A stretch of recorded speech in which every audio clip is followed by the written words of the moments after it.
Gedalako's contributed. Jess has put money in. I have Croppo has. not. The whole team have put money in to send you away, get a Kiwi out of our existence. Oh, So harsh. Not true, Murph. All lies. What's the good news then? Then we got him away. No, it's all lies. Murph, have fun. We'll check in with you throughout this session. Absolutely. I can see the cars are rolling now. Jess, it's going to be amazing up here. It certainly is. And on that note, then, with the cars heading out of the pit lane, we'll head down there and say a very good morning to Neil Crompton. Hey Jess, I'm a little bit jealous of Murph getting to spend some time airborne there. Did that with him a few years ago and managed to survive to tell the tale. Isn't that extraordinary? An extraordinary drive this weekend by James Hinchcliffe because he got into the sixes in that last session. Now, if we wound the clock back 365 days, that's near lap record speed. It goes to show how things change in this game, but well done. Yeah, no, I mean, obviously the evolution over a year is a lot, but pretty proud of that. You know, obviously this is a huge undertaking for both Alex and myself. We come here with next to no car experience, never seen the track before, and this place, I mean, everything they say about it is true. It is such an incredible facility. The track is so challenging in so many ways, and for us, it's just about baby steps, you know, making a little bit of progress each session, and we've been doing that. We've been pushing each other, you know. We haven't had a lot of experience with co-drivers, obviously, coming where we come from. Even the sports car racing we do, we're with a full season guy. We can kind of lean on them and learn from them. We're really trying to learn off each other, push each other, and it's been a fun experience up to this point. James regularly spends time in IndyCar. He's been a winner. He's a pole sitter at Indy in 2016 in the 100th celebration of the Indianapolis 500. To get in a car like this that's big and heavy, low aero, very different tyres, jumping in and out with another driver, this is learning to write with your other hand effectively, isn't it? That's actually a great analogy. I mean, other than the fact that it's got a seat and 4 tires and an engine, there's not a whole lot that transfers from an IndyCar to a supercar, and we're learning a lot about how unique this car really is. To get the pace out of it, really extract that lap time, you've got to have a certain technique that is so counter to what we're used to. So it's unprogramming everything we know from IndyCar, reprogramming what we're learning every lap out there. So it's a slow process for sure, but it's been a lot of fun. Everybody at Walk and Try and Dread United has been incredible at getting us up to speed, and we're just trying to do what we can to get the Napa car up there. What are you chasing? What would you like to achieve now today? And personally, what would you like to achieve by the time you get to Sunday night? Well, I mean, I think the team all agrees, you know, 1,000 kilometers is a long race. We know all about that. Indy 500, anything can happen. It's about being there at the finish, you know. So I think if we get a little bit more pace out of both of us, you know, we're in the 6s now. It'd be nice to be in the 5s. And if we can get ourselves into the 5s, so just run a mistake-free race. You know, you don't have to be the fastest car over a lap, but he's got to be consistent, clean stops, smart decisions on the racetrack, and capitalize on other guys making mistakes. Then a top 10 honestly would be a win for us. Pretty awesome. Great to catch up with you once again, James. Have a great weekend. If I don't see much of you, doing an awesome job. Well done. Thanks, man. Appreciate that. And he's going to be in the Napa Auto Parts Australia entry with Alexander Rossi, car number 27. So he's done an awesome job so far this weekend. They are sneaking up on the job. So now this next practice session, we're starting to refine the pencil now and sharpen up as we think about overall qualifying coming up later on this afternoon. So let's once again focus on our racetrack. It's 6,213 metres of racetrack around here. It is an awesome place to race. And at the moment, gentle winds, still temperatures in the mid-teens, scattered cloud around, and the possibility of some showers, maybe even a thunderstorm later on this afternoon. Wouldn't that thing be an interesting thing if we had to deal with that in Armour All qualifying later on? So average speed here about 180 kilometres an hour. Top speed is about 300 k's. It's only 225 metres from the start line to turn 1. The finish line is actually offset here. And then it's a run up Mountain Straight, 260 kilometres an hour to turn 2. Mistakes have already been made there this weekend. And they've been made at the cutting as well on several occasions. Quite a few drivers rubbing the wall. 1 in 6 climb gradient coming out of the cutting, climbing over the top of the hill, just on 200 kilometres an hour as you start to think about offering the car up through Reed Park and then to McPhillamy. Look at those speeds. It's narrow. There's concrete everywhere. Absolutely nowhere to make a mistake and get away with it without biting the car. And then from the top of the hill at Skyline at more than 215 kilometres an hour, the plunge down the other side, heading generally in an easterly direction, building back up to just under 200 kilometres an hour on the run down the hill. Big braking action into the left-hander, second gear, turn 18, 85 kilometres an hour at Forest Elbow, and then start the run down this wide open throttle portion of the straight where the speed builds to 300 clicks. Huge brake temperatures at the bottom, direction change out the other side and down to the final corner. Managing those brake temperatures is a very big part of the story. So verification runs now as people try and figure out whether their cars are in the window. They'll start to trim them up. They'll get an idea of what a full fuel load does. They'll be paying very careful attention to brake wear, to tyre wear, to car behaviour. And then the games begin to try and find one-lap speed in preparation for Armour All qualifying this afternoon. Already we've seen lap record-breaking speed so far this weekend. They got into the threes. There were a bunch of drivers yesterday in practice number 3, a very fast day yesterday. Scott McLaughlin, the fastest, the championship leader, with a 2-minute 3.7. People are asking the question, might we see a 2? It's an interesting question to ponder. That is lightning fast around here. And it really poses the question in my mind as to the effects in other areas of the car. What's that going to do to the fuel burn? How are those brakes going to handle it? What's that going to do to our Dunlop tyres? And it means that there's even less room for a mistake if you're a driver. Now, we're watching the number 5 car, the Botlow Ford Mustang, Lee Holdsworth and Thomas Randall. And Thomas Randall got in strife in that Dunlop Super 2 event just a little bit earlier on. Still down inside the number 27 garage for Alexander Rossi, who's actually about to come back into the lane after a couple of in-store laps. And we'll see what these guys can produce as well. Beautiful conditions out here at the moment. And the temperature up on that earlier practice session. And we've got about 4 or 5 cars who look to be incredibly closely matched in the co-driver sessions that we've seen, including that last session earlier on this morning. Wow, there's literally about 10 to a dozen drivers that have got nothing between them. So we're on board here, car 888, Jamie Whincup, Craig Lowndes. I've got to correct myself on the numbers. I said 1154. It's 1,156 races between those 2 veteran drivers. What a combination this weekend, setting off on their lap. Whincup's been a winner here. Lowndes is the reigning champion in the Bathurst 1000. Car number 6, they ran it dry on fuel earlier in that practice session with Michael Caruso at the helm, and there was also some kind of an electrical trauma with that car. And the other big story of the weekend is the turnaround repair for car number 9. Unbelievable job by Penrite and Erebus Motorsport to get that car back out. Looking at Forrest Elbow at Lee Holdsworth, who was 3rd here back in, I think it was 2009. He's had success here, and he's got a roll at the moment. He's quick. This car was very strong in New Zealand, but unfortunately the bounce of the ball with what happened with the safety car stole potentially what should have been a decent result for him, but he's showing very fast sector splits out there at the moment. So Whincup has the fastest time thus far.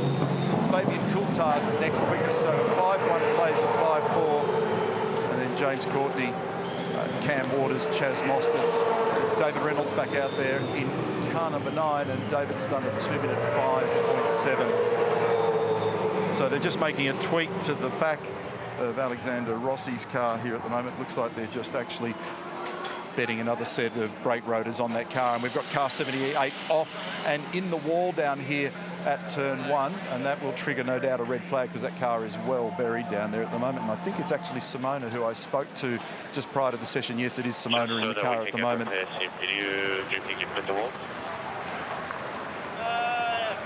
I don't think so. No. It's only just kissed the wall, and that's Cam's race control with the driving standards advisor Craig Baird, Cam's race director Tim Schinken, David Stewart, the deputy race director, and all of the hard-working Cam staff up there managing affairs this weekend. And Simona has been just recently announced as signing for the Porsche factory team in Formula E next year. There are 15 test days that she'll be participating in the test and development of that Formula E car. And she did a 5 yesterday, got into the 5s in practice 1 as we look at the replay of what's happened there, and was very fast and very happy.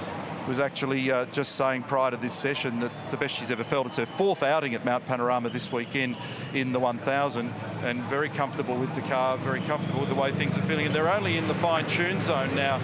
Probably battling a little bit of high-speed understeer was the thing that they've been talking about working on with that car, but that's not a high-speed location on the racetrack. You can see with the caption up on screen at the moment, 14th in the race last year, so setting the Manitou tractor in there to be able to drag it out. So the gravel trap doing exactly what you want it to do, actually plucking it out of the gravel.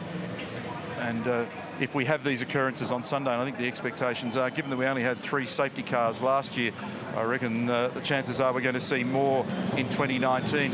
And I think the fact that the teams and drivers have not had a rehearsal at Sandown will play a role in some of that. Inside the garage at Shell V-Power Racing, there's a busy scene there at the moment. Mark Scaife has finally made his way back into the commentary box as Simona gets dragged out of the gravel there, MS, and you can carry on as I release myself from the garage down here at Walkinshaws. Thank you, Neil. It's young Rouleau looking on, and he did a really good job because I went through and looked at all the numbers of the co-drivers versus their main drivers, and Alex Rouleau was actually 0.2 of a second faster than Simona from yesterday.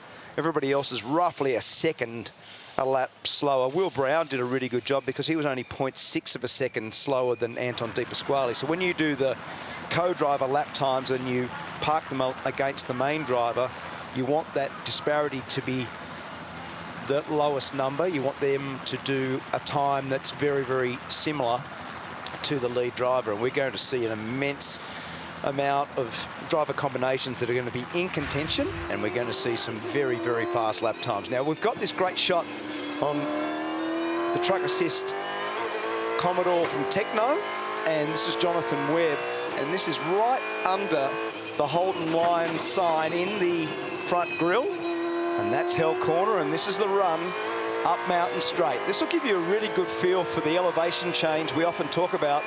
The cars accelerate themselves all the way up to fifth gear over the top. And let's just have a listen to this. This is 260k as we're on board now with Jonathan Webb.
Wasn't that a great run around this amazing racetrack?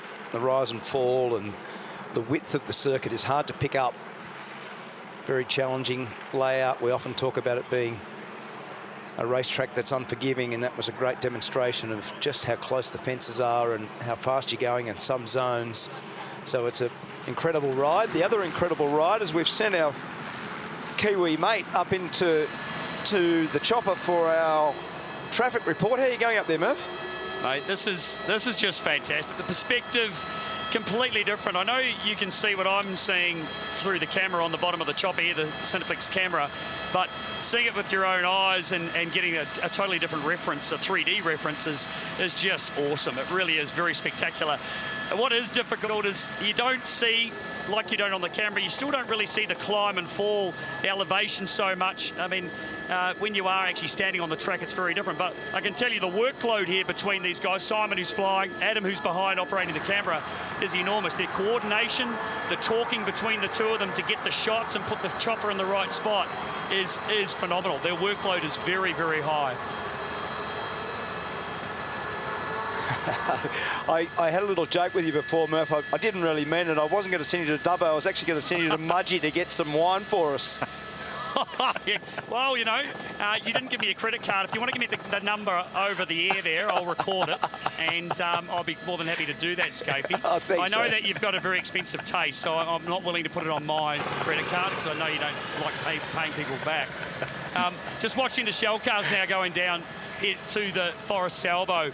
Again, you can't see that reference of the drop away, but as Simon turns the machine, the squirrel up here, 840 horsepower this thing delivers, and we dip the nose, he can actually accelerate and get this thing going up to near 280 kilometres an hour as we're chasing the shell cars down towards Conrod, and you can really start to feel the speed build now as the cars just pull away from us towards the end of it before he pulls up into the climb. But what a sensational view. You can really visually see the speed and get a reference to the speed of those cars down there too, mate. It's phenomenal. You'd be itchy to have a fly, Murph. Yeah, the sticks aren't in front of me, Crompo, you know. I'm very, very itchy. I haven't got a squirrel racing, but I have flown one. But you will by the end of this. Jealous. Yeah, I'm very jealous, very jealous. All right, mate. The I Can't Quit Chopper's giving us unbelievable images, so thanks for that. What's your call sign? Call sign is Papa X-Ray X-Ray. Papa X-Ray X-Ray. Copy that. Thanks, mate. Out. That put him on the spot for a minute. His little eyes were darting onto the dashboard because there's a placard on there that's part of the requirement. They've all got to have them. He's like, what's the call sign? Whoops. Tried to catch him there. On your Murph. Nice work. Meantime, there is a car race going on this weekend. It's a big one, and we're in a very critical practice session in the lead up to Armour All qualifying. Jamie Whincup is the fastest from Fabian Coulthard. 1999 pole sitter Mark Larkham awaits. I was going to say the same thing, Neil. I don't have a squirrel licence, but I do down here on the pit lane, squirreling around getting some info. So let's get back to the race. Seeing a lot of changes down here in the back of the car, including Jamie Whincup's car just then. And this was happening yesterday, this morning, and now just now. And they're trying to settle the back of the car down. Now, remember when I was up at McPhillamy Park there yesterday, it was really obvious because the pace is so hot this year that the rear of the cars are working very, very hard. They're like nervous. And I don't know, I don't want to wish ill on anyone or anything, but I just get a sense that we haven't seen the last shunt here because you talk to drivers, there's a lot of nervous cars out there, a lot of work being done in the rear. And running around at the sort of pace they are, well, who knows what to expect. Simona de Silvestro back in the garage now. There's just a little bit of the Greg Murphy shingle on the floor. He'll love that. And the boys just patching up a little bit of the door sill from that incident there. Unfortunately, no damage to the rear wing that they were worried about there. So these boys will patch this up and she'll be back in no time. There's an awkward spot to go off down there because the gravel trap does exactly what it's intended to do. And I think what Mark Larkham was pointing out a few moments ago is highly accurate because we're in uncharted waters lap speed wise. It also means that there's less room for error and the walls are close around here and everybody's pushing. That lap that we witnessed this morning when we stayed on board Scott McLaughlin, the way in which that car was brushing up against walls everywhere. In fact, he rubbed the wall at one point coming out of Forest Elbow yesterday. And the amount of wheel work he was doing, it was an excited lap. And they're right on the teetering edge, aren't they? That middle sector for Van Gisbergen there, that's close to the record middle sector. You read that out earlier. It is. I think it was a 32.83 or something. 32.82 is the best we've ever seen across the top of the hill. And Van Gisbergen's just done a 32.85. And McLaughlin owned that time previously. So that's only 3/100ths away from knocking figures out that we've not seen before. Yeah, it's amazing. So, and when you think about the numbers that they're achieving lap speed wise at the moment, that's obvious, isn't it? But wow, it's quick. These are a formidable combination, Van Gisbergen with Tander. And Van Gisbergen goes to the top of the 4.28. So Van Gisbergen, McLaughlin, Coulthard, Whincup. I reckon that's a step up on his numbers from yesterday. I'm going back to practice 3. He did pretty close. He did 4.15. Yeah. So it's about par with where he was yesterday. Cam Waters is up in 6th position, car 6 on a 5.1. It is a little bit warmer out there at the moment. When some of the numbers were flying around at a point yesterday, there was cloud cover at just the right time and it got cool. Yeah. But at the moment, we've got 15 degrees, feels like 11.6, and the forecast top today was 17 degrees.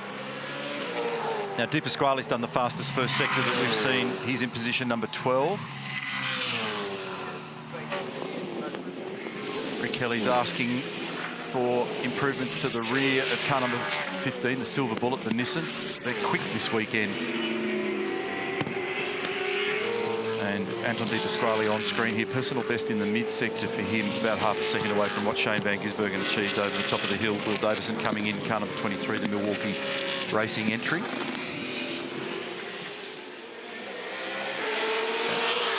And Anton's just come up, sorry Mark, yeah, he's good. come up 8 spots on that lap, so a 4.9. What did he do yesterday?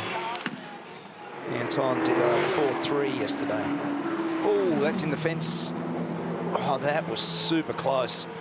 Jacobson. I think he rubbed it, didn't he? I think so. I think he gave it a bump. Yeah, and it starts with the understeer. It looks like it's oversteer at the end, but it actually doesn't turn well enough or enough at the first part of the corner, which makes the last part of the corner too tight, and therefore the amount of oversteer you saw at the end comes from lack of front grip earlier on. James Courtney up and over that inside curb, and then the wheel locks just on that painted curb, and then you battle to get the wheel unlocked, and then you're trying to stop it, steer it at the same time to stop yourself from hitting that coach fence sign on the right. It's all very complex at that point because you're using that section of road, the S's, as a braking area for the dipper. I just heard Anton say it's locking front brakes very easy. You can't carry any brake. That'll be affecting him over the top of the hill. His first sector was really good. His sector over the top of the hill, not so much. And I also get the sense that a bit of the grip's going away. Now, Roland Dane said something telling in the first session yesterday. So you've got to be very wary of that emulsion that you've spoken about, where it just fills any of the gaps in the racetrack, because it can fool you. And you get a misread on the available grip, and it changes quite demonstrably through the weekend. And that'll be another thing that just need to keep a weather eye out on, because you might well find that the personality of the racetrack changes quite substantially over the weekend. He just said on the radio a moment ago, Alex Rossi, that he was pretty happy with the balance. He's done an 8 flat. He's 26th in the field. Indy 500 winner 2016. Third in this year's championship in the IndyCar series. But when you spoke to James Hinchcliffe before, he ended up getting to 1.8 seconds away from the fastest of the co-drivers. That's a very good job. It's a very good job. That's I was pretty animated when I was chatting to him down there. He's been out here before and driven our cars, and he's been out here before with IndyCar. But he was really pleased with that, as he should be. That's, if you in your first account here to be only that sort of margin away, is pretty impressive. Totally. And a brake lock there for Fabian Coulthard. When we started this session, there was a couple of the co-drivers in the cars. There's no co-drivers on board now, from what I can see. So it's tweak time. Vast majority of the competitors are back in the pit lane discussing their cars, considering changes, any refinements that need to be made. Fastest we've seen is a 4.2. The best we've seen so far this weekend is a 3.7 for Scott McLaughlin.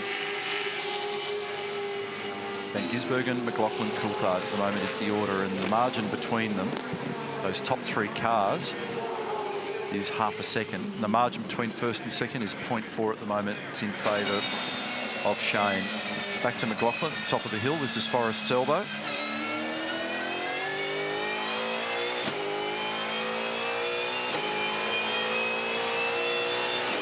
Your point about the record speeds and what the net effect is going to be very interesting. Well, yeah, because what happens is everybody gets one lap fever, including us, in the early part of the week. Wow, did you see the time? We've been doing it for years, and we celebrate it year in and year out. The long game is what the car's like over its stint of fuel. Now, that fuel window is probably going to change with this pace. It's somewhere, depending on how you drive the car, which sounds like a strange thing to say, but 22 to 24 laps. But you can't make pace without using fuel, so that's got to be taken into account. Nor can you get away with the same brake wear and tyre wear, even the mental aspects of it. We're picking it up a step everywhere, and so I'm just long-range forecasting what that looks like on Sunday, and I think that's an interesting open question. We'll get more data as the weekend progresses, but I want to understand more about that.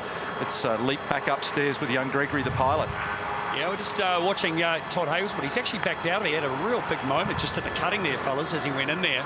Ran very, very wide, and now he's decided to bail from that lap. So that was an interesting moment for Todd Hazelwood. We're now going to follow Triple Eight. Jamie Whincup just ahead of him, just through McPhillamy now. approaching the skyline. The shot here, I know you're looking out at the camera out the front of this thing, but I see sitting in here looking through the windscreen of the machine through the helicopter is just a whole nother ball game as he fires down all the way through the dipper and rounds a Forest Elbow. Is he on a lap at the moment, fellas? I'm not quite sure if he's pushing that hard, but we'll watch him accelerate. Now we'll dip the nose on the helicopter and we'll chase him down the straight, picking up speed. Rotating up through a couple hundred k's an hour now in the helicopter as the car is just edging away ever so slightly. 280 k's an hour, we reckon we can peak out today in the Squirrel as we chase Jamie through the chase, hard on the brakes. The perspective, again, I just can't tell you how good it is watching these race cars from this angle and getting your eyes are just absolutely overloaded with so much other stuff peripherally around as well. Looking at the pit lane, looking at the amount of cars, the amount of people that are here at Bathurst today and taking in the atmosphere. My atmosphere up here is something quite special as we sit into a hover now at about 300 feet and look for our next victim to follow. Hey, Greg, while you've got the eyes peeled, can you give us a bit of a bird's eye view of what might be going on to the west and southwest, because that's typically where the weather arrives from here? Yeah, there really is a fair bit of cloud. From what you guys can probably see, it's surrounding us. It really doesn't look any different over to the west at all to what you can see actually out to the east. So it looks fairly stable at the moment. Probably I can have a chat to Simon at one stage shortly about the weather from what he sees from the pilot perspective. But at the moment, quite settled and very even. I can't see any sort of storm clouds or any rain on any of the horizons that we're looking at the moment there, Crompo. You spent your life with the wrong tyre on at the wrong time, and you always had a wet on when it was dry and all the other way around. And so I'm not going with your weather forecast anyway, brother. Oh, come on. Wasn't that bad. Wasn't that bad. I tell you what, mate, I'm in the right seat right here, though, right now, because I can see 360 degrees of everything, and I'm on top of the world, I can tell you. Good work. Thanks for that. And when you caught Jamie there before, he was on the out lap, so the first part of it, he was still getting up to speed. Now, meantime, David Reynolds has done the best first sector that we've seen. He's 14th in the field at the moment. That wind out there, looking at the reference at the local aerodrome, is swinging between the northwest and the northeast, all the way around to easterly at the moment. And the other thing that tends to happen here is the minute it goes through all those variances is there's weather, when you start to see it moving around like that. So here is Reynolds. There's going to be a caught here. A read on him at the second timing. It's immediate shortly. He's on the back of car 19. Jack LeBrock's at the helm of the truck assist car at the moment. Look at the toe, actually. Yeah, I was going to say, it may not have burnt him too much. It might have affected the braking into the elbow. Jack's just pulled to the right. David did a personal best 33.1 over the top of the hill as Scott Pies moved into 7th in the Mobil 1 entry. Reynolds uses every millimetre of that apron on the turn-in approach to the chase. Nice. Last 3 years in a row, he set the fastest lap in this race.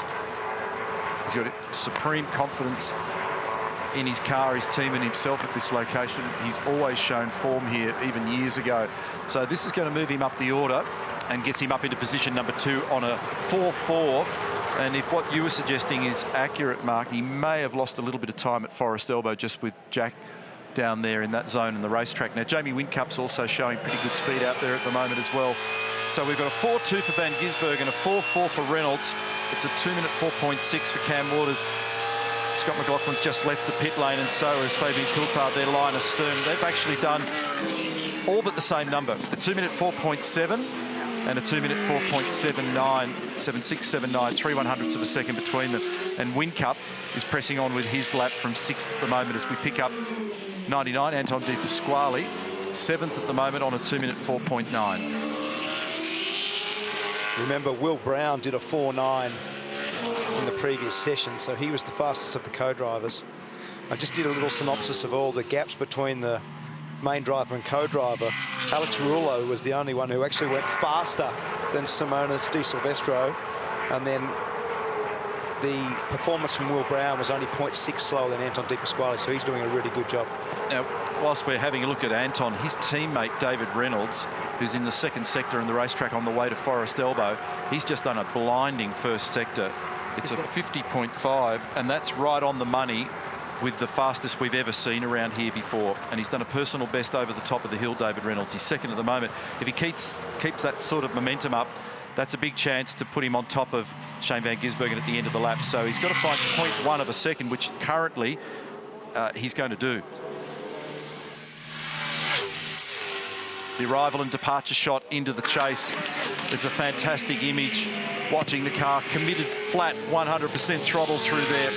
And then trying to get the front of the car steadied so that you don't lock that inside right front under extreme braking pressure. It's 100 kilos of brake pedal pressure at the bottom of the chase. And this lap is good enough to put David on top at 2 minute 4.1. Obviously, it's basically, the last sector from the first lap would run quite a bit. So, yeah, look, good job, mate. All good. I'll see you back. So clearly that car's back in good shape, and a 4.1 is not far away from the best numbers that we've seen this weekend. A 2 minute 3.77, and a 4.1 yesterday would have put him 7th in the order. Sorry, Mark, you were pointing at. I just thought because it's his second lap, the last sector actually hurt him a little bit. So he was 2/10 slower than Whincup on the last sector. So you arguably do a late 3 if you get the phasing of the tyre right. So Dave will be reporting that back to Alistair. But it does bode well, given, I mean, you think about it, yesterday, that car was destroyed. So they've wheeled it out, been able to not only repair that car, but repair it with quality. Nick Percote's just jumped into the top 10 as well in 9th position, personal best at 2 minute 5 flat. With McLaughlin, it's still loose in the rear, that car, as he came out of the cutting and got to near the little hump there in the change from 2nd to 3rd gear, jumped in the rear, and it just delays the pace a little bit as you climb through to Reed Park. Is he having a little break? Yeah, he is, yeah. I'm glad. Settles the nose of the car on the run into McPhillamy.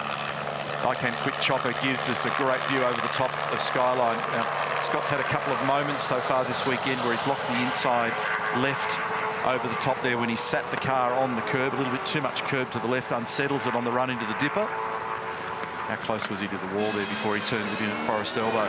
So what do his numbers look like here at the moment? So that's the best we've seen in the session over the top of the hill from the chopper. So he's just done a 32.7. Reynolds is the fastest in Sector 1, McLaughlin Sector 2, Whincup Sector 3. That's the fastest in history in the middle sector, isn't it? Yes. Well, relative to the record numbers, yesterday would have been pretty quick, and I haven't broken out those numbers from yesterday, but it's right up there. Now, if this continues, it's in the 3 zone. See, the Armour All predictor is floating around that P1 position. David Reynolds got 9 100ths on Shane van Gisbergen. McLaughlin's 4th fastest at the moment. In a couple of seconds, that's likely to change. There were a couple of moments where the car was on the slide, and he does a 3.79. So that's a tiny whisker slower than his best in practice 3 yesterday, as Ludo watches from the garage. Yesterday, he did a 2 minute 3.77. He's just done a 2 3.79. How's the balance? What's he say about the balance? It's a little loose still on exit, but I think it'll be around 3. Yeah, so a little loose on exit, it'll be okay on a green tyre, which means a new fresh Dunlop tyre. So that was noticeable when he came out of the cutting, and then he started the direction change and started to think about feeding it from 2nd to 3rd as Chaz runs wide at the bottom of the chase, and it lit up in the rear. So there were a couple of other low-speed corners where it looked like it was lively. He actually likes it a bit like that, though, doesn't he? That's his go, isn't it? I mean, that's his style. He likes it. We're on board there with Chaz with that little mistake out of the chase. I reckon there's a couple of things to take out of that. First one is the first sector's not good enough compared to Reynolds. So he's 1.5 tenths away from Reynolds in the first sector. And the last sector wasn't that great either, because I know it's the fastest, but he didn't have it fully against the white line in the braking area at Murray's. So he can do a better job in the last corner. So there's 2 things to take out of not only the green tyre gain, but a little bit of technique there for McLaughlin. There's Rossi going off. That very easy mistake to make down there. Rossi's currently done an 8.09. Remember, Hinchcliffe did a really good job and did a 6.84. Sorry, yeah, did a really nice job. While we were focused on McLaughlin, this car was quick out there as well. Remember, he went out behind him. Fabian Coulthard went out behind his teammate, so he did a 4.2 on that lap, so 0.4 of a second away.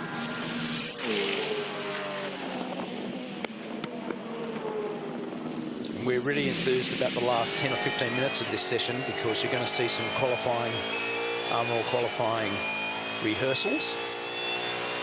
So currently McLaughlin 379 plays a 419 from Reynolds, a 423 from Fabian Coulthard, Shane Van Gisbergen with a 428, Cam Waters with a 462, Jamie Whincup with a 495, Anton Di Pasquale, Heimgartner, Percat, Pye, Holdsworth, Courtney. That's the top dozen cars. Young James Golding is doing a good job again this weekend. He drives very well up here. Chaz Mostert hasn't fired a shot yet. We saw him go off on his personal best lap, and there's the animated driver speak. Everyone has got their own little nuances in the way that they provide their feedback, and all the drivers use their hands to try to articulate what's happening and provide the feedback back to the engineering group. So there's a couple of combinations that I'm interested in that haven't really shown their form yet. I think Mark Winterbottom is one of those. He's currently down in 18th. Will Davison hasn't had a go yet either. He's down in 21st. Rick Kelly hasn't really had a proper crack yet either. He's 15. So, and the Walkinshaw Andretti United cars haven't looked good enough all weekend so far. Interesting to see what a new tyre does for them. Sometimes you can get yourself into a zone that the tyre grip really fixes or masks some of those anomalies and issues with the car, but you've got to be careful that that doesn't lead you down the wrong path of what is the actual car balance and what is the issue around trying to make the car flow nicely. So this is a pretty lively car too. You just saw the amount of oversteer over the little rise before Forest Elbow for Simona. Saw her make that little mistake down at Hell Corner at the start of the session. Lucko? Scafey, let's just talk car balance in a sec, but before I do, Roger Penske, who's over in the behind me here in the garage here, when Scott did that 3.7, which I'll remind you, there's the new rubber sitting on the ground here. He did it on old rubber, as did Shane Van Gisbergen next door. That was on an old set of rubber too, so that was well done.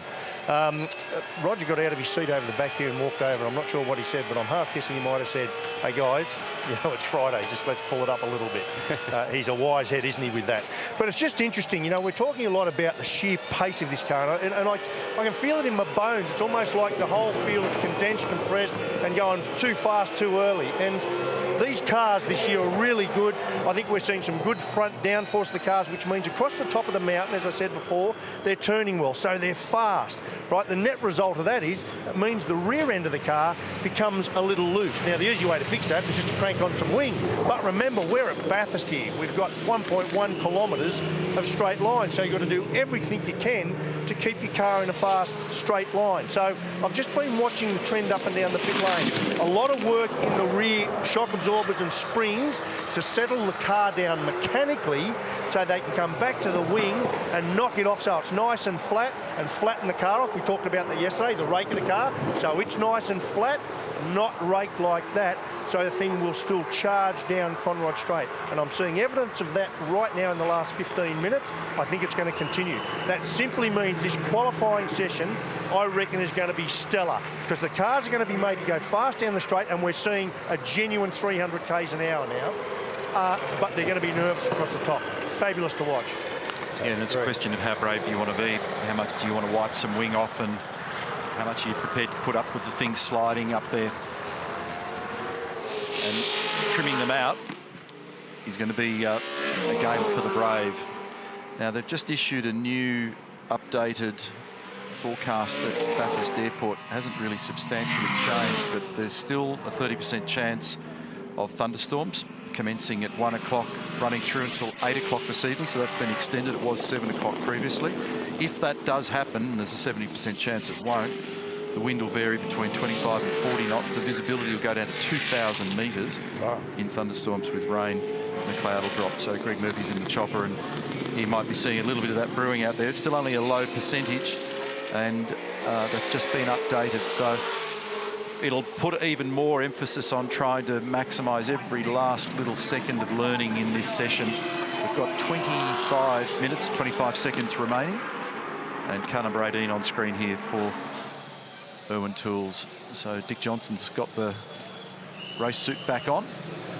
DJ's no stranger to a gazillion laps around this location. He's had a bit of success with 3 victories, 1980, 1989 and 1994. And he's saddling up for a run in the Mustang a little bit later on. So McLaughlin is the fastest at the moment. So his drivers are first and third. David Reynolds is splitting them, and only one of them so far is in the 3s. So we've got a Shell Mustang 1, Penrite Holden 2, a Shell Mustang 3, a Red Bull Holden in 4, then Cam Waters, the Monster Energy car, is next.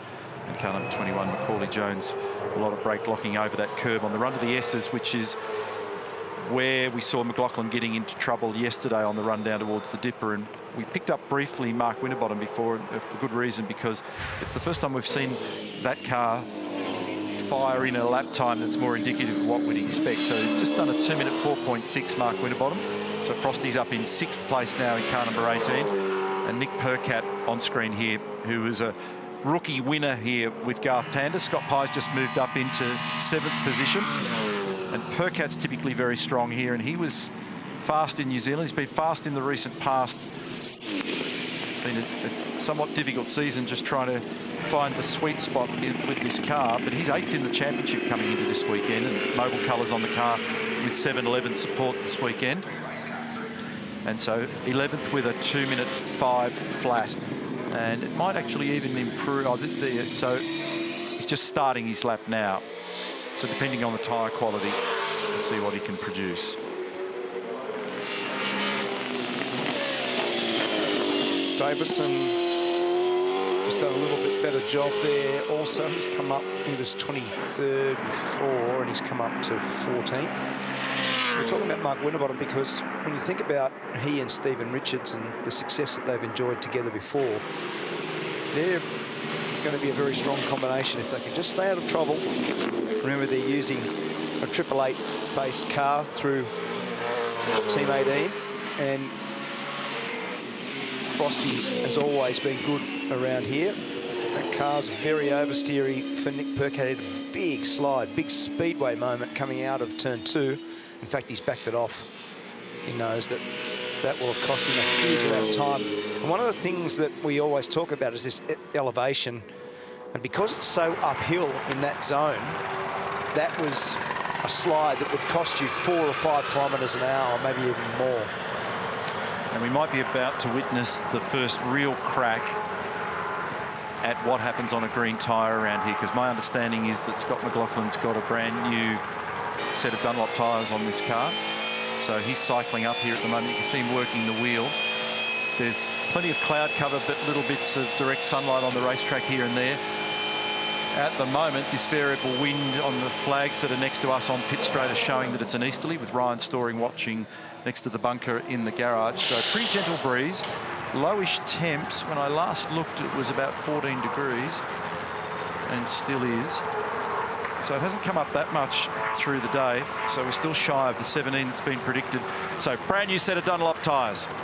The guy that's had the fastest laps so far this weekend, twice he's achieved a 2-minute 3.7. And we'll see what happens now with a brand new tyre and a pretty well trimmed car on light fuel. This will be something of a qualifying rehearsal.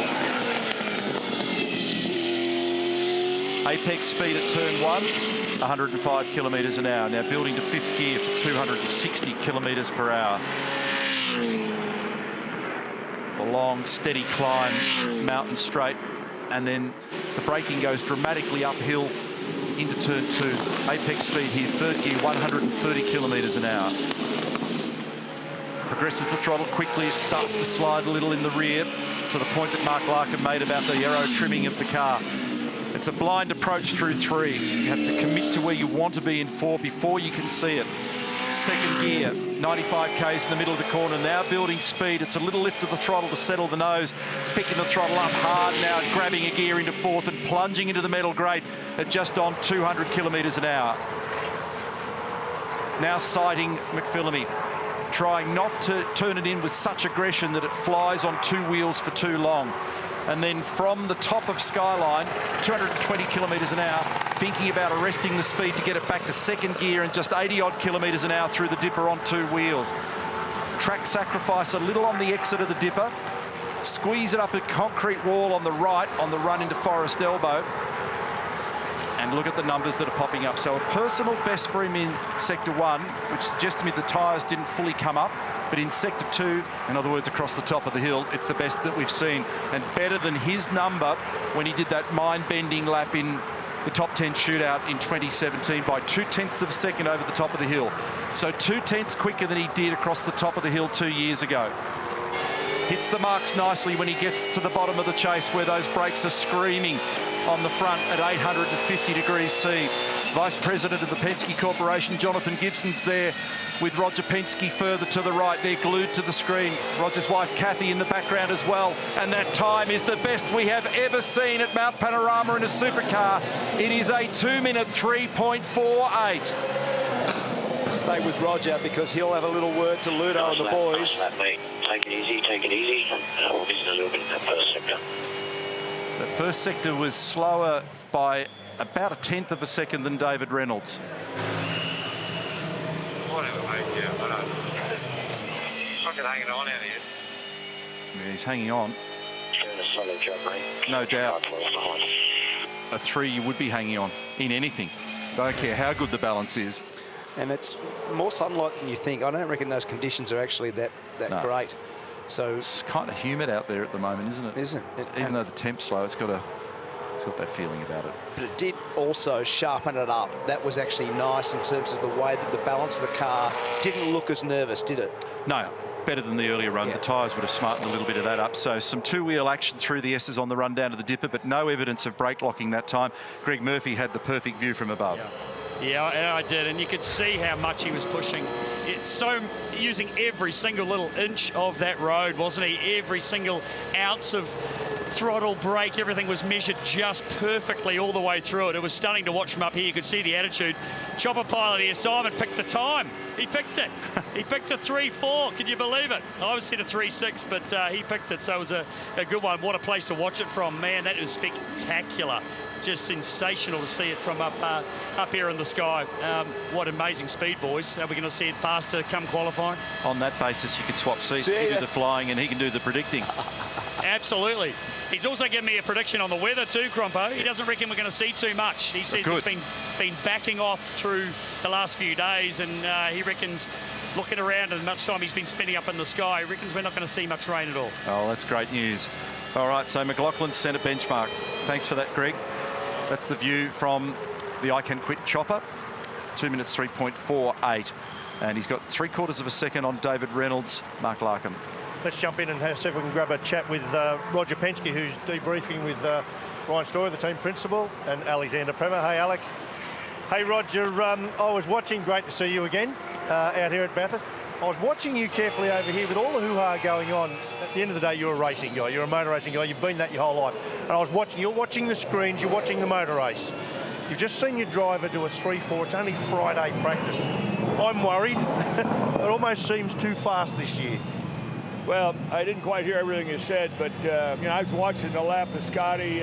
Amazing. What I like is the way the car is cutting, and I've seen you driving a couple times here. I watched this in the middle of the night, and they have you on. But no, listen. This track is so precise, and it's so fast. And I think the team has really gotten the car sharp through the corners. We've got good speed on the straightaway, which is what we didn't think we would have here. So, overall, it's got to be reliable. It's got to be consistent.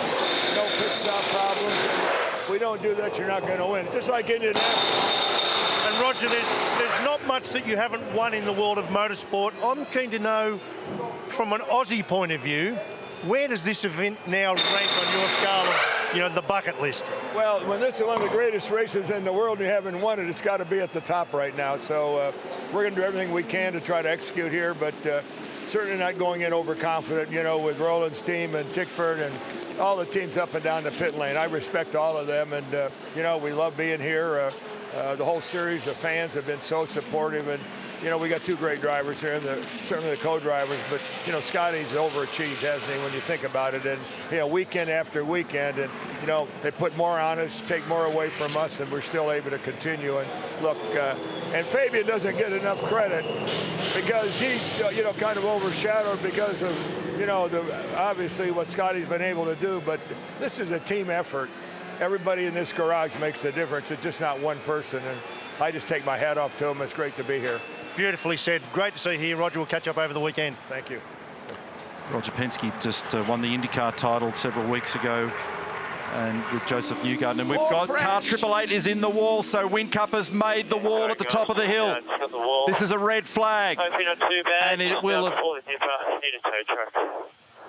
will have ruined the lap for Reynolds. Copy, mate. Copy. All good. All good. Now, he was incredibly fast in practice one yesterday, Jamie Whincup. Yeah. Lowndes watching from the garage, and that car looked like it was bruised. It's hurt. Oh, we've got another one in now. So we've got car number 33, Richie Stanaway, has come unglued at the S's just prior to the dipper. So two cars in trouble at the top of the hill, and that's big damage on the Gary Rogers Motorsport Boost Mobile Commodore driven by the Kiwi. So that is a substantial whack with the wall at the top of the hill. Now, the cars are doing about 220 kilometres an hour as they approach Skyline. Over the top of the rise there, it's about 180 kilometres an hour, with the speed bleeding off to about 80 where Will Davison is at the moment. So you've got Whincup, who's done something similar. I wonder whether there was anything on the road up there when all of a sudden you've got two cars at the top of the hill. So Jamie's out of the car. So while that was unfolding, and you picked up on it very quickly, that really hurt Reynolds because that time was probably 2 or 3 tenths away. Yeah, his first sector, which was better already than McLaughlin's, was better than his own first sector. He set a new benchmark. Yep. And his second sector was basically on par. Yeah, with 2 tenths away. Yeah, exactly. So that ruined the lap, which was a bit of a shame. But this has got our eyes and attention at the moment. So I'm worried that there might have been something on the road. Croppo. Here we go. This will tell the story. So McPhillamy a little bit loose in the middle of the corner. Grabs the brake. Yep. Yeah, there's something on that. There was. Oh, okay. Now I understand. So it was actually the previous car. So Stanaway, there was dirt on the road. We saw the dust flying, and then once Jamie's on that stuff and the grip's gone away, he's got nowhere to go. So really, not his fault. A victim of circumstance, and these are the things that happen at Mount Panorama. Traffic and being able to see around corners and understand what comes next. Now, it's hit the wall hard, but relatively parallel front and rear. But what impact for this on Armour All qualifying now for this afternoon, Mark? Because it's 4 o'clock that session. The medical cars arrived on the scene. We're coming up to about 3 minutes to midday local time in New South Wales. And so there's going to be very little time for them to be able to retrieve the car, get it back, assess it, and then figure out what they can do thereafter. And there's huge damage on Richie's car. That's had a real bite there, but you can see the evidence of the dust flying and the junk on the road. The minute that Jamie was wide, when you're that committed, because remember, everybody at this point was in full qualifying rehearsal. So there's nothing left in the tank when it comes to, I'll just roll out, change direction, brake, whatever. You are at the grip limit of those tyres. So Jamie's all good. Back in the car, in the Vodafone medical car, retrieving him. The safety crews are up there, but the bigger question is how much damage to the vehicle. Let's look. Pay particular attention. He will have reported back now, so he's taking a look. Now, there's no yellow flag, right? So there's no yellow flag there. That crash is unfolding. But it's happening. Yeah. Yeah, so he had no notification, so there's no way of understanding what was about to unfold for Whincup. Well, because Richie was in the middle of his moment, accident. It actually hadn't got to the end of it. So, yep. And, you know, Jamie was unfortunately only 1.5 seconds, 2 seconds behind. And then it's more the front left corner that's taken the brunt of it. And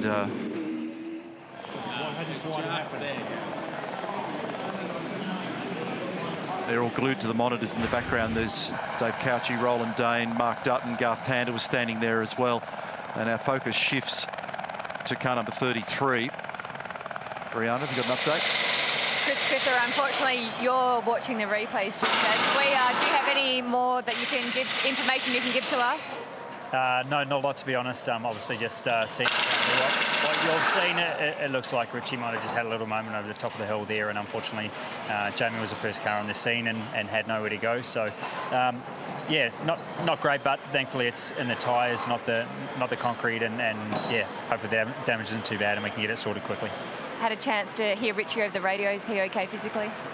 Yeah, I didn't have a radio on, to be honest, but from what the boys have said, he responded fine, and saw he got out of the car okay. So hopefully, yeah, he's all good, and we can get the car back here and work on it straight away and see if we can sort it out for qualifying this afternoon. Thanks, Chris. Appreciate it. Thank you. Craig Lowndes, wow, what a tough break that was. Now, whilst we haven't seen the damage yet, we don't know how bad it is. You know as well as I do, that hit pretty hard. Your role here was setting up the race car. Jamie's the qualifying car. You've got a busier role now, mate. Yeah, look, I think it's, look, there's no doubt that it's a bit of a shame because we were actually setting up for a quality run. We had the new tyres out. We just changed all the cambers and gave them a final run before we went to that new tyre. So a bit of a shame, but I've got to give him credit because that could have been a much bigger incident with Richie. But, you know, it is a shame. What's a bit of drama around Bathurst? You were chatting to Jamie just prior though, mate. How is the car at the moment? You know, you got a pretty good read on it before you put the tyres on anyway. You comfortable where it's at? Yeah, still struggling a little bit of rear. The front of the car is really nice.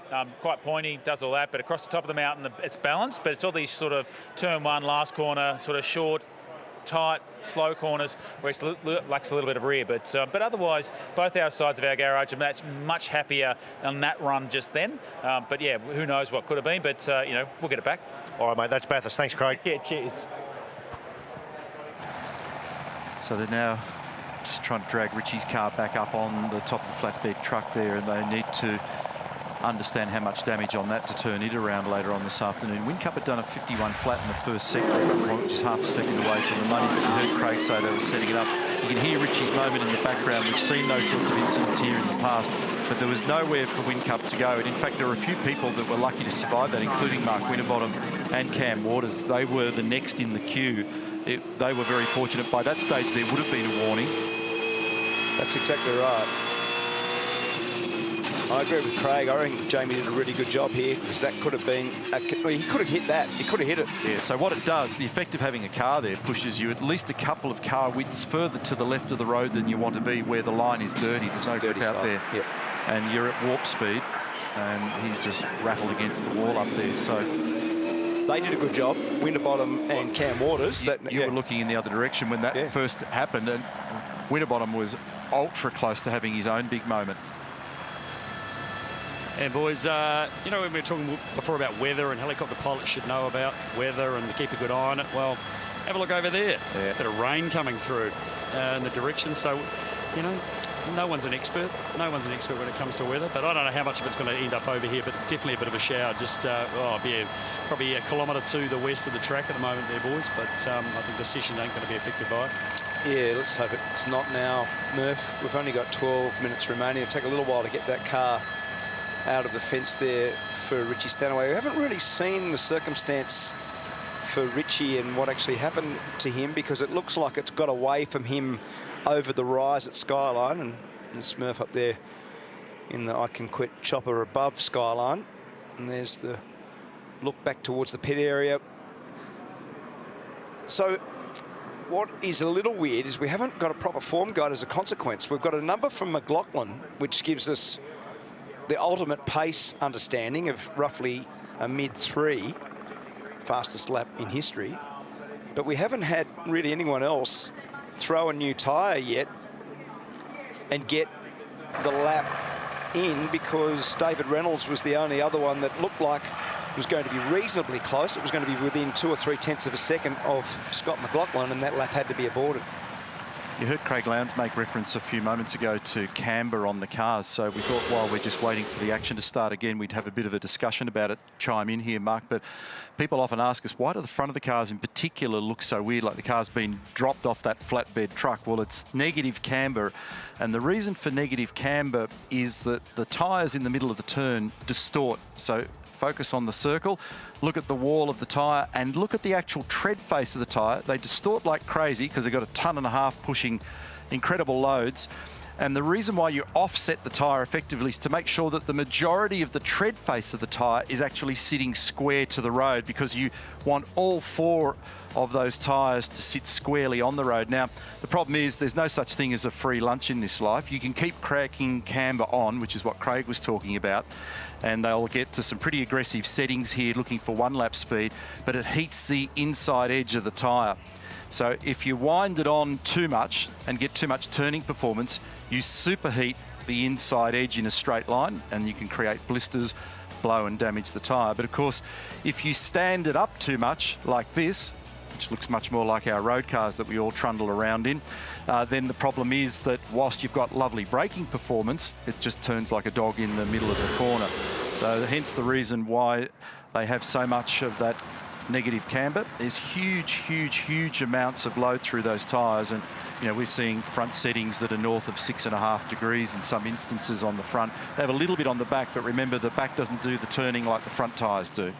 Exactly. We used to have a policy that no more than 6 degrees at this place because of the superheating of the inside of the tyre. Jamie Whincup there showing us how urgent it is for him to get back and report what he looked at when he was laying on the ground, looking inside the wheel arch and the front spoiler of that car. He wants to tell the team as quickly as possible as to the damage and what needs to be done so they can prepare the... There you go. Look, there's David Cauchi coming to him. So that's the rapport that engineers and drivers have. So how bad, mate? What do you think? What's it need? So get those arms ready. Get that front upright done. Grab that steering arm. All that stuff straight away. You want it all on standby. Be a damage and a performance report. So it'll be, here's a list of things I think you need to get your head around, but then they'll straight away, because their job is speed, not repairs. They'll be talking immediately about the things that they also need to do about making pace with that race car. So there'll be a big long toilet roll list of things that need to be fixed in that car. Time is against them. Totally. It's 7 minutes past midday, near enough, New South Wales time, and qualifying this afternoon. That's going to happen at 4 o'clock. And McLaughlin was predicting more drama, and he was 100% right. And I totally agree. In fact, I think there'll be more drama in the race. It'd be so hard to follow some of the cars and that sort of pace across the top of the hill. So there'll be mistakes in zones that we all know, like Reed Park, etc., and coming up under the tree. And back in 2014, which was the corresponding slowest race because of what happened at turn 2, we had 10 safety cars. In 15, we had 4. In 2016, we had 6 together with 2017. And then we had only 3 last year in what ended up being the fastest race that we've had in the history of the game. So that's Richie Stanaway's Boost Mobile Holden Commodore. It's got pretty substantial damage on the other side of it. And there's a very experienced crew of people at Gary Rogers Motorsport that have done this over a long period of time. And they'll be looking long and hard at what's to be done to be able to turn that car around and get it ready as well. But that's the point that we've all been talking amongst ourselves offline all weekend about the pace and the consequences around it. Well, it just makes it more and more unforgiving. Yeah. The slightest mistake when you're going faster has a bigger consequence. AJ? Jamie Whincup, unfortunately, wrong spot at the right time there, mate. We saw the replay of it. Yeah, wrong spot, wrong time. Yeah, I saw Richie go in as soon as I come over Skyline, and if you're looking on TV, it all looks pretty flat there, but it's massively downhill. So I just tried to scrub off as much speed as I possibly could while going around him, and going around means you end up in the marbles as well. So it hit the wall, not massive, I had a lot worse, but smashed the front left corner. Rear's got the camber knocked off it, but hopefully it's not Transax or anything like that. So pretty confident we'll be out for quali. We saw you stick your head under the left front there. What was your assessment of that, and what was your tune-up report to Cauchi on the way up the pit lane? Yeah, I just try to get as much info as quickly as we can so we can start preparing. It's broken front upright, front wristbones, trailing arm, no fluid anywhere, so radiator all looks intact, front splitter smashed across, and it just looks like a rear trailing arm in the back as well. Gearbox seems fine. Thanks, Jamie. Thanks, mate. Cheers. Very savvy. That's very savvy. Yeah, he's had a long, hard look at it and come back and given them a quick download, and then his mind will quickly turn back to performance. This one looks worse, doesn't it? So the right front corner of that car for Richie Stanaway has gone in very hard into the tyres up there. We'll see. They always look worse until you undress them. Now, I've got an onboard shot here of Simona, because this weekend Supercars are testing an onboard warning system as well. And you can see the lights. And everybody programs them in their own way, and they've worked with Motec, who do a lot of the control electronics for the cars. And so as soon as that light comes on like that for Simona, you know that there's trouble around. So one of the real challenges of this racetrack, which we've talked up and celebrated over a long period of time, is the fact that you just can't see a lot of what comes next. And so in an effort with modern technology to try and improve that, there's now a light warning system in the cars. So well done to all. That worked pretty well there. Absolutely. Everyone's got their own way of programming it and displaying it, but it's unmistakable. You see a red light, time to react. Yep. Van Gisbergen on screen here at the moment, 5th position. He's done a 2-minute 4.2. We've got inside 5 minutes remaining. Green tyres going on for Fabian Coulthard, so people are still going to go out and finish their programs. McLaughlin and Waters are still in the lane. Reynolds, Coulthard, Van Gisbergen, Holdsworth, Pye, Di Pasquale, Golding, Winterbottom. And of the 10 that I've just read, 4 of those are in the lane. McLaughlin, Waters, Di Pasquale and Winterbottom are actually parked at the moment. But Reynolds, Coulthard, Heimgartner's just jumped up into a 3 mark. Well, so Andre Heimgartner. Oh, we've got Rossi off in turn 1. He just done a 6.3 and he's gone straight ahead at turn 1. Another red flag with 4 minutes remaining in this session. So more laps interfered with. So for Reynolds, a bit of a frustration. So there's the hard-working team inside Cam's race control. And Reynolds got caught again. Yeah, that's what I was about to say. It just got done again. So here's what happened to Alexander Rossi on the run into 1. Slopped up, couldn't get it turned in. And if he's kissed the barrier, it's only very, very lightly. So that started with the inside front locking, and then he made his mind up to sort of abort the corner and run to the longest distance of that gravel trap, which gave him the most amount of time not to hit the fence. And I don't think it actually ended up making contact, which is good job. But we've been robbed again because Van Gisbergen had just gone out, and the session will not commence. James Hinchcliffe, sorry, I'll just quickly interrupt you there. We've seen it from some of the best guys, and you guys have only just been here for a couple of days now. I'm just supposed to just talk us through what's going on out there. Yeah, I mean, obviously we're trying to get up to speed as best we can. There's a lot for us to learn both, with the car being very different from what we're used to, and a track we've never seen that's incredibly challenging. So for us, it's just been trying to be, one step at a time, 1 lap at a time, make steady progress. Alex has just done his best lap of the weekend, so it's heading in the right direction. That's a small off. That's an easy one to just pull it out of, and I mean, he's a professional. His confidence won't be shaken by that, and hopefully we can keep chipping away at it. Thanks for that, James. Thank you. So the red flag thrown for Alexander Rossi for running wide at turn 1 and getting into the gravel. There's no damage on that car. It's just ingested a pile of dirt and gravel. And the session will not recommence, as Mark suggested a few moments ago. The take from this is that we had a whole bunch of nearly but not quite people who started laps, and then on 2 occasions red flags have interrupted progress there.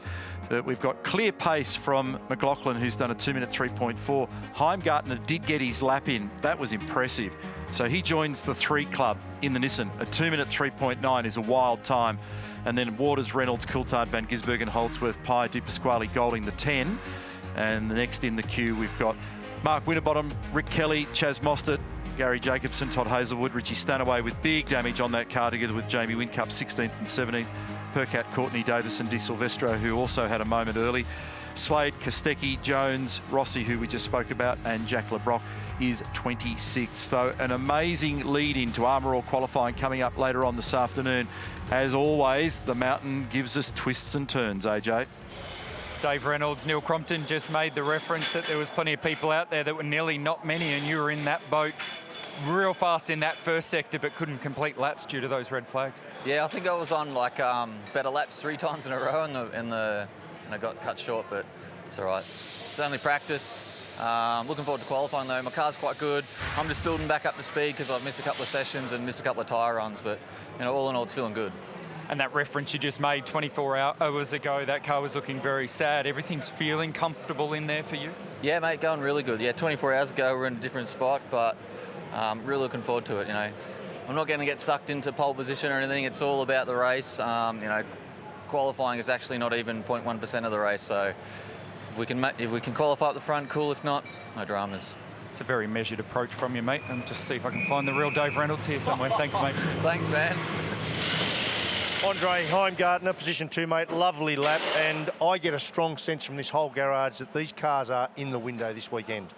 Yeah, it's sort of the best car I've had here. And obviously the threes, pretty major for a 7-year-old car. And for the team, we've been doing a good job. And we've been able to sort of catch up to the rest of the cars, which has been really good. And yeah, this weekend from out the box, it's been pretty solid. So I knew we could get in the threes today. But yeah, just hopefully it stays dry for quali and we'll extract a bit more out of it. And Bryce, your co-driver, very fast in his session as well. Mate, can I just get a sense from you, from the driver's seat, we're talking a lot about just the sheer pace here this weekend. Everyone's on the edge, cars are nervous in the rear. We're now starting to see quite a lot of crashes, and I reckon it's going to continue. Do you get that sense out there? It's almost too red hot. Yeah, a little bit. That lap there was pretty much a quali lap. There's still a little bit on the table in a few places. We've just sort of been lacking going down the hill. I was still a bit soft there, but it's only the practice, so you don't want to mess it up. But yeah, as you said, it's quite edgy, and I've been getting quite a lot of IFL into a lot of corners going down the hill. Luckily, my car's been pretty good across the top, but yeah, there's definitely a bit more edgy than last year, especially on that later drive phase when you're trying to get on the throttle. The car seemed to want to snap a bit more, I think. It's a hard one, isn't it? Even Scott McLaughlin, in the time he just did then, a 3.4 I think it was, said the same thing. He said he was hanging off the car, like hanging on tight. So I guess there's two parts to this, isn't there, mate? One, what you now do for qualifying, because it needs to be edgy in qualifying. Can you sort it for the race? Because it needs to be much more comfortable, and for your co-driver. Well, with Bryce, we've been working with the race car, and we've got it really comfortable, and so we've got that sorted, I think. And as far as I'm concerned, this year we haven't been doing major setup changes, a little bit here, a little bit there, and we've just been working on the driver stuff, as you always say. So just across the top and down the hill, there's I'd say half a second I can find in the track just myself. So there's no point going out there and changing the car when there's time on myself. Really nice to see you showing your potential, mate. Keep it up. Thank you. Sorry, Lee Holdsworth, if I can just very quickly interrupt you there. Very interrupted session, couple of red flags, caught a couple of people out on laps, but you've got a bit of a furrowed brow. Looks like there's a bit of confusion there. I just feel like it's a little bit harder to drive today than yesterday with the changes we've made. So, yeah, it's always a bit of a head scratch, but yeah, we got a straight car and it's still fairly quick, even though it's hard to drive, but the green tyre just didn't key in as well as it did yesterday. So we'll look at it and see if we can improve it for quali. Can you put that down to what you guys have done to the car or the conditions? They seem to be changing quite quickly. Yeah, the track changes a lot with UV and obviously the rubber going down, so we're probably losing a bit more front every time we get out there, every time there's a bit more rubber down, so we've got to chase the front grip. What it'll be like this afternoon, whether we'll have cloud cover or rain or sunshine, don't know, but it'll change the balance quite a bit. So we've just got to make sure we're onto it and we know exactly which way to go with it, depending on which condition. Thanks, Lee. Thanks. Scott McLaughlin, I just saw you there looking at your phone. Are you checking that a 203.48 gets you any more Instagram likes? No, it certainly doesn't. I don't know, I haven't checked, but certainly it was a full-on lap. And then you get told on the radio that the team wants you to go a bit faster in the first sector. It's like, you know, like, come on, boys, give me something. There was a little chip around the ear from them and you've returned served. Your comment to say that you were hanging on to this thing across the top of the hill. Just talk us through that. We spoke this morning, didn't we, and the speeds that you're generating and the lack of brake being used across their commitment levels. Where are you at? Are you at 10/10 at the moment? Yeah, probably 9 at least. You know, you've got to have some sort of a feel in case it is dry for qualifying. I'm not sure if it's going to be wet as well, so look, I want to have a feel of the car. I'm within my limit. I'm definitely being safe, but I'm hanging on to a point where, you know, at 3.4, it's pretty fast across the top for anyone. So I'm sure, you know, it's cool to be there. I think there's more in it yet. It's very cool to be there. I've got to ask you the question, depending on this weather and a bit of cloud cover, is there a 2 there? Oh, I don't know. You'd hope so, but we've got to remember, you know, Sunday's the main day, but yeah, I always like popping out a lap and see, you know, we'll see how we go. Thanks, Scott. Yeah, thanks, Jonesy. It's interesting, Andy, I did ask Ludo Lacroix, his engineer, just before what he thought was possible, and he said, maybe not a 2, but maybe in the top 10 shootout, so let's wait and see. Mark Winterbottom hasn't done a 2 yet, but between you and Stevie Richards behind you, you've got about 463 years of experience. No, and all jokes aside, there's so much trauma starting to happen here. You can feel it in the air. I reckon experience is going to cut through here this weekend. Yeah, the pace is off the chart, and when you're doing that, we're all driving hard, whether it's a 203.4, a 204.4, and you know, you're trying to squeeze that last little bit out, and we're hitting brake markers I've never hit before. You know, you're flat on the throttle across the top when you're not flat before, and all those sort of things kick in. And although you've had 15 years here or 16 years here, when you implement slightly different things, your mind wants to brake at the 100 at turn 1, but now the car wants to go to 90. You've got to readjust yourself, and that happens when you're under the pump. When the guys put tyres on you and they go righto and they slap the car and it goes off and you can see everyone's pumped for happy hour, you've got to adjust or not go back to what you know. You've got to go to what's happening, and that's quite tough. So just quickly, mate, I reckon you're capable of the front 3 rows here in a qualifying situation. What do you need to do to your car? Nail it in one. What do you need to make it fast enough? Yeah, we need to put tyres on it first. So that was a used tyre run to do that time. So I was pretty happy. But what happens is you need to put tyres on and actually get a gain, and that doesn't always happen. So unfortunately, that red flag stopped us from getting the set on. But I do feel a bit disconnected with the front, and when you're braking in at you know, big G-force now, you're trying to just release that brake pedal, get the nose in, and then the exit seems easy. If you miss that little groove that we talk about, the exit wall comes up really quickly. So just a bit of confidence in the front, but we'll pull the crutch belt, we'll do the shoulder straps, and we'll have a crack. Reconnect at the front, as you say. Best of luck in quali. Thanks, mate. Cheers. Mike Winterbottom, a former winner of the great race, now driving a Holden, but once was in a Ford, and a proud Ford man at the wheel just then. Did you recognise that helmet?